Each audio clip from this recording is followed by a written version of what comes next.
Learning objectives. After completing this module, learners will be able to understand and describe the pastoral nomads and their movement in mountains, plateaus, plains, and desert. Elaborate in detail how the colonial rules and acts affected the pastoralists' lives in India and Africa. Understand and describe how the pastoralists dealt with the changes. Understand and describe how the grazing land shrunk gradually through colonial rules. Understand and explain the means of livelihood the pastoralists were forced to take up for survival. Understand and explain how restriction on movement led to loss of cattle stock. Understand that restrictions by colonial rulers did not affect all pastoralists equally.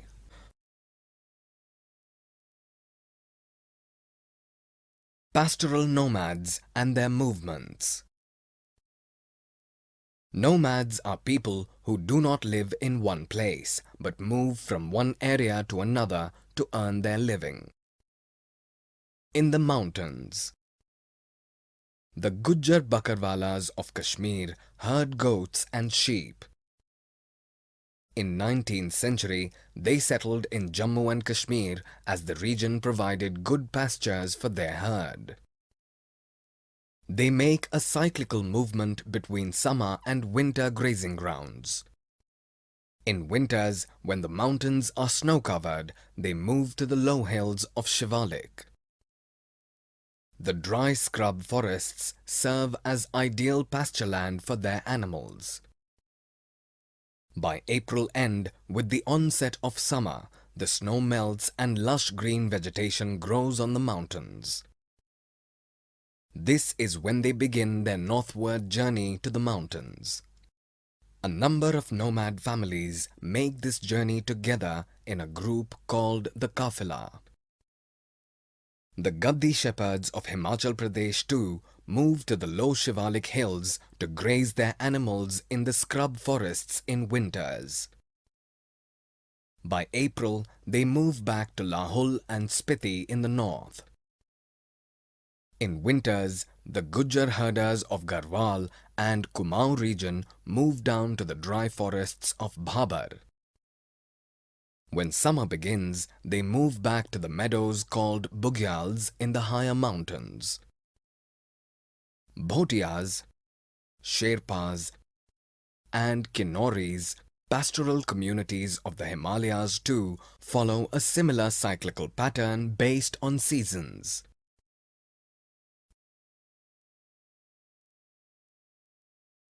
Pastoral nomads and their movements. On the plateaus, plains, and deserts.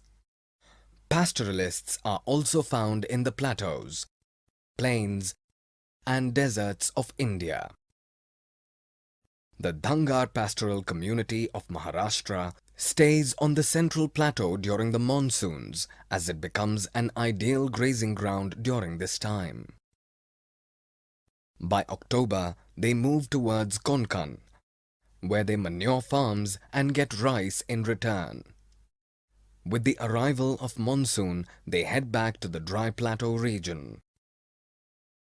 In Karnataka and Andhra Pradesh, the Golas herd cattle and the Kurumas and Kurubas keep sheep and goats.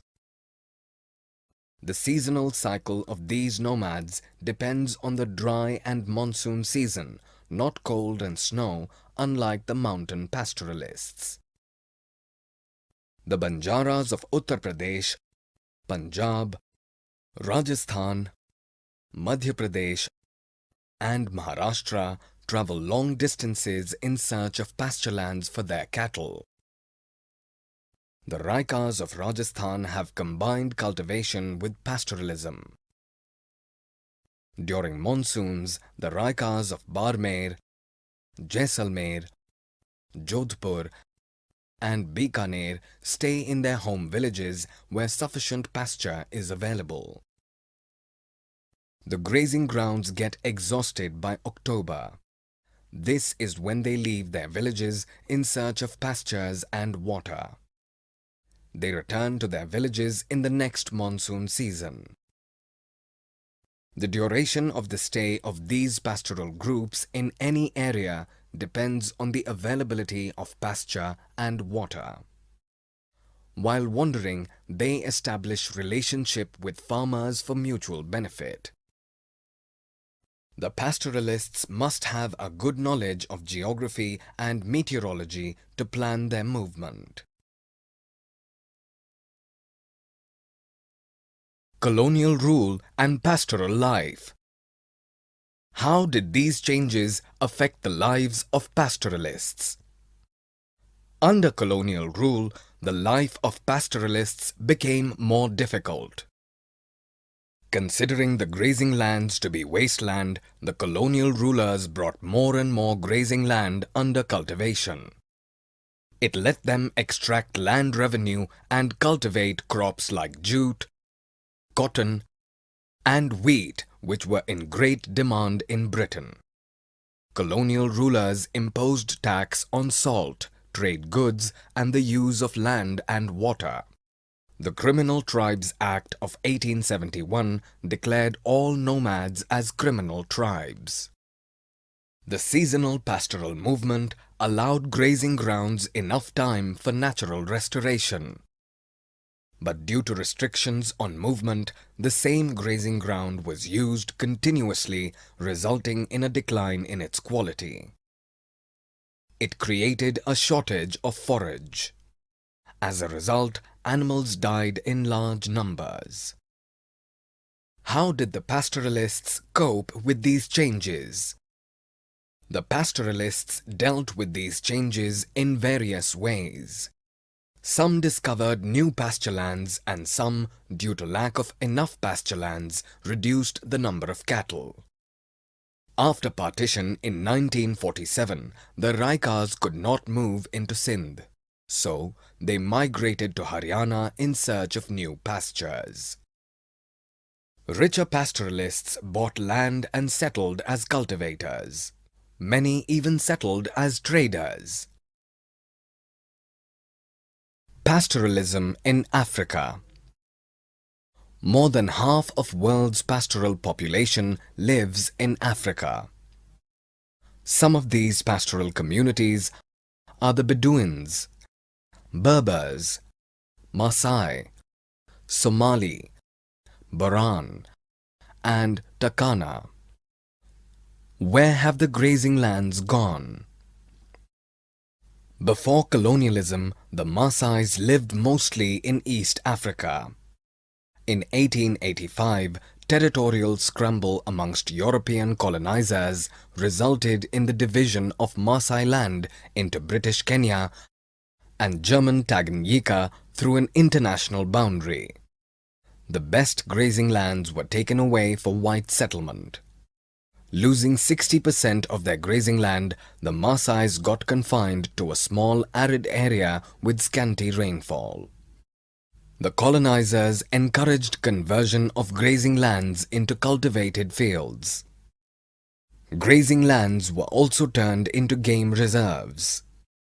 Masai Mara and Samburu National Park in Kenya and Serengeti Park in Tanzania are examples of such game reserves. Pastoralists were not allowed to hunt or graze animals in these areas. The borders are closed. Traditionally, the pastoralists moved from one grazing land to another as the need be.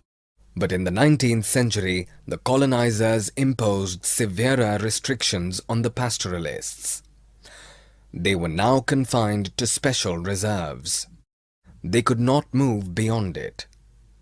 Their entry into markets in areas meant for whites was restricted. Their trading activities were not stopped entirely, but could be carried out with restrictions.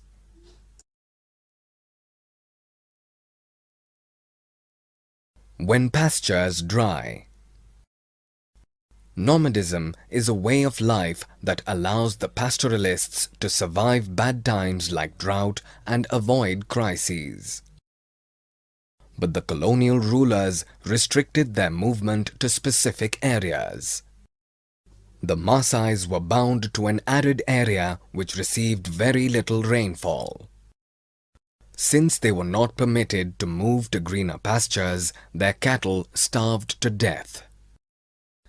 As per records, in 1930, the Maasai in Kenya possessed 7,20,000 cattle, 8,20,000 sheep, and 1,71,000 donkeys. 2 years of severe drought, 1933 and 1934, reduced the cattle population to half in the Maasai Reserve. Not all were equally affected. In pre-colonial times, the Maasai society was divided into two social groups, the elders and the warriors. The elders decided on the community affairs and settled disputes.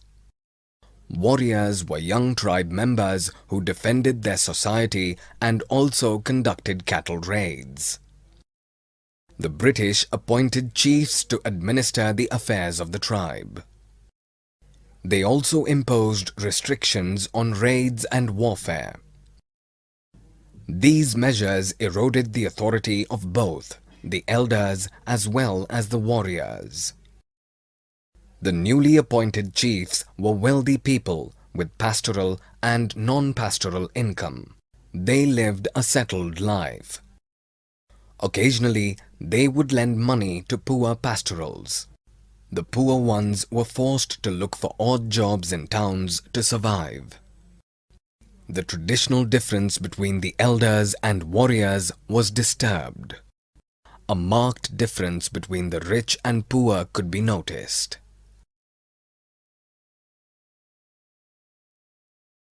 Summary.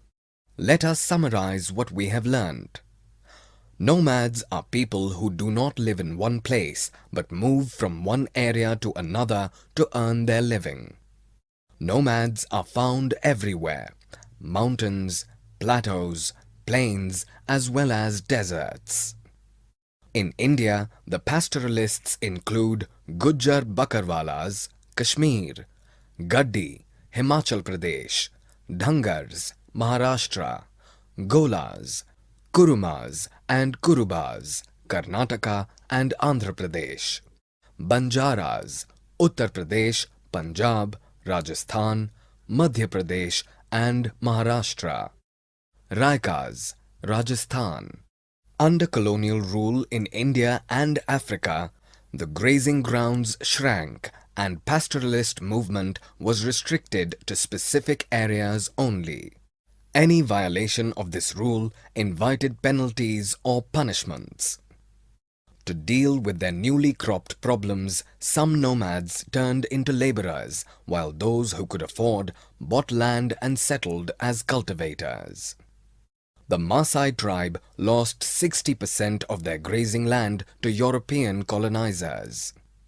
Their grazing land was used for European settlements, cultivation fields and game reserves. The pastoralists in Africa were confined to specific reserves. The colonizers ensured minimum contact with the locals. Restrictions on movement led to shortage of forage and eventual loss of cattle stock of the Maasais. The measure taken by the